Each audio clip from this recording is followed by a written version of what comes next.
प्यारे दोस्तों नमस्कार। यू एकेडमी में एक बार फिर से स्वागत है आप सभी का। दोस्तों आज की वीडियो में हम लोग डिस्कशन करने वाले हैं एक बहुत ही इम्पोर्टेंट और बहुत छोटे से क्वेश्चन पर जो अक्सर इंजीनियरिंग स्टूडेंट से पूछा जाता है जॉब इंटरव्यूज में या इंटरनल एग्जाम्स में उनसे पूछा जाता है। तो शायद ये क्वेश्चन का आंसर कई लोग को मालूम होगा पहले से, और शायद मैं मानता हूँ कई लोग को नहीं मालूम होगा, क्योंकि अक्सर हमें छोटी छोटी चीज़ें ही नहीं मालूम होती हैं। आज का क्वेश्चन है हमारा कि किसी भी थ्री पिन प्लग के अंदर जो अर्थ पिन होता है वो सबसे लंबा क्यों होता है।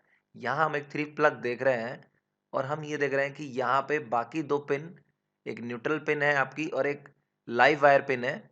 ये दोनों पिन इस अर्थ पिन से छोटे हैं। ऐसा क्यों है? सेकंड चीज, आपकी जो अर्थ पिन है वो बाकी की दो पिन से मोटी है, दैट मीन्स उसका क्रॉस सेक्शनल एरिया ज्यादा है। ऐसा क्यों है? दो फैक्टर्स हम लोग समझेंगे जिसकी वजह से हमें बार बार इस क्वेश्चन को डील करने में थोड़ी सी कठिनाई महसूस होती है, बट आई एम श्योर कि आज के बाद ऐसा नहीं होगा। तो चलिए इसका आंसर ढूंढते हैं। इसका आंसर बहुत छोटा सा लॉजिक हमें एक समझना होगा। बिफोर मैं आपको आंसर बताऊं, हम लोगों ने एक छोटा सा रिलेशन पढ़ा है रेजिस्टेंस और क्रॉस सेक्शनल एरिया के बीच किसी भी कंडक्टर के लिए। R equal to rho L upon A, जहां ए आपका क्रॉस सेक्शनल एरिया है, एल आपकी लेंथ है कंडक्टर की, एंड रो आपकी रेजिस्टिविटी है जो कि मटेरियल डिपेंडेंट है। अब हम क्या कहना चाह रहे हैं कि अगर आपका क्रॉस सेक्शनल एरिया बढ़ेगा इस फॉर्मूले में, तो आपका रेजिस्टेंस का वैल्यू क्या हो जाएगा? डिक्रीज हो जाएगा। If a increase, or decrease. ठीक है, एक चीज तो ये हो गई कि अगर आपका एरिया बढ़ेगा तो आपका रेजिस्टेंस घट जाएगा। सेकंड थिंग, अगर आपकी लेंथ बढ़ेगी तो आपका रेजिस्टेंस कैसा हो जाएगा? रेजिस्टेंस भी बढ़ेगा। दैट मीन्स कि अगर आपकी लेंथ बढ़ेगी तो आपका रेजिस्टेंस भी बढ़ जाएगा। तो मेनली दो चीजें हमें समझनी है इस फॉर्मूले में। पहला, क्रॉस सेक्शनल एरिया का रोल क्या है, and second thing is length. Okay, अब थोड़ा आंसर को समझते हैं डीप में। देखिए, अगर आपका एरिया बढ़ेगा, जैसे मैंने आपको पीछे बताया लास्ट स्लाइड में, कि अगर आपका एरिया बढ़ेगा तो क्या होगा? आपका रेजिस्टेंस का वैल्यू घट जाएगा। रेजिस्टेंस का वैल्यू घटेगा तो क्या होगा? अब मान लीजिए आपका ये एक डिवाइस है और ये फॉल्टी डिवाइस है, इसकी बॉडी के ऊपर करंट फ्लो हो रहा है। तो जब आप इस डिवाइस को यूज करेंगे तो ये आपको इलेक्ट्रिकल शॉक दे देगा, क्योंकि ये फॉल्टी है। बट अगर ऐसे डिवाइस को हम एक ऐसे प्लग, थ्री पिन प्लग की हेल्प से कनेक्ट करके रखे हुए हैं, तो होगा क्या कि इसकी बॉडी को हमने अर्थ किया हुआ है इस थर्ड पिन के साथ, दैट इज अर्थ पिन के साथ कनेक्ट किया हुआ है। तो अर्थ पिन के अंदर जितना भी लीकेज करंट है पास होगा, बाकी दो पिन से वो पास नहीं होगा, या मैं कहूँगा बहुत कम होगा। मैक्सिमम करंट यहाँ से पास होगा आपकी अर्थ पिन से।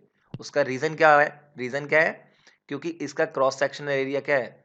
इसका क्रॉस सेक्शनल एरिया ज्यादा है, और क्रॉस सेक्शनल एरिया ज़्यादा होने की वजह से इसकी जो रेजिस्टेंस होगी वो कम होगी। और लीकी करंट का प्रिंसिपल है, करंट का प्रिंसिपल होता है कि वो हमेशा लो रेजिस्टिव पाथ ही अडॉप्ट करती है।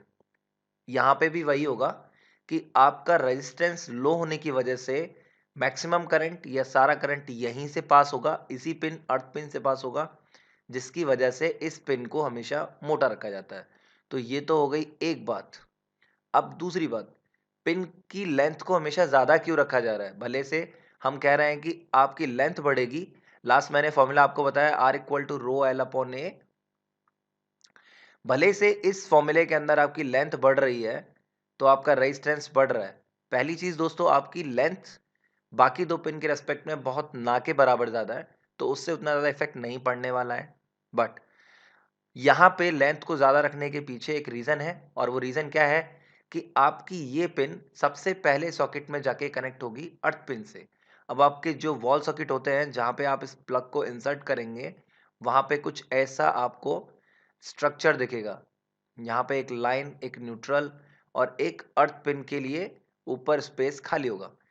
तो आपकी अर्थ पिन सबसे पहले जाके कनेक्ट होती है, तो जो भी चार्ज आपके फॉल्टी डिवाइस में लीकी चार्ज फ्लो हो रहा है, वो लीकी चार्ज आपकी अर्थ पिन तक आ चुका है और अर्थ पिन से कहाँ पास हो जाएगा, आपके वॉल सॉकेट को, और वॉल सॉकेट के अर्थ पिन को भी हमने ग्राउंड किया हुआ है। वहाँ की वायरिंग को हम ठीक से ग्राउंड करके रखेंगे तभी ये वर्क करेगा।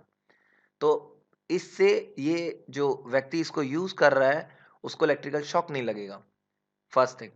सेकंड, अगर मान लीजिए कि उसको लगाते वक्त तीनों पिन एक साथ कनेक्ट करते तो उस व्यक्ति को इलेक्ट्रिकल शॉक लगने की पूरी पूरी संभावना होती। इनफैक्ट उसको इलेक्ट्रिकल शॉक लगता। जब इस प्लग को आप रिमूव करेंगे वॉल सॉकेट से, तब भी ये पिन आपकी सबसे लास्ट में डिस्कनेक्ट होगी। बाकी दो पिन पहले डिस्कनेक्ट हो जाएंगी एंड ये सबसे बाद में डिस्कनेक्ट होगी। दैट मीन्स कि इस पिन का रोल है कि ये सबसे पहले कनेक्ट होता है और सबसे बाद में डिस्कनेक्ट होता है।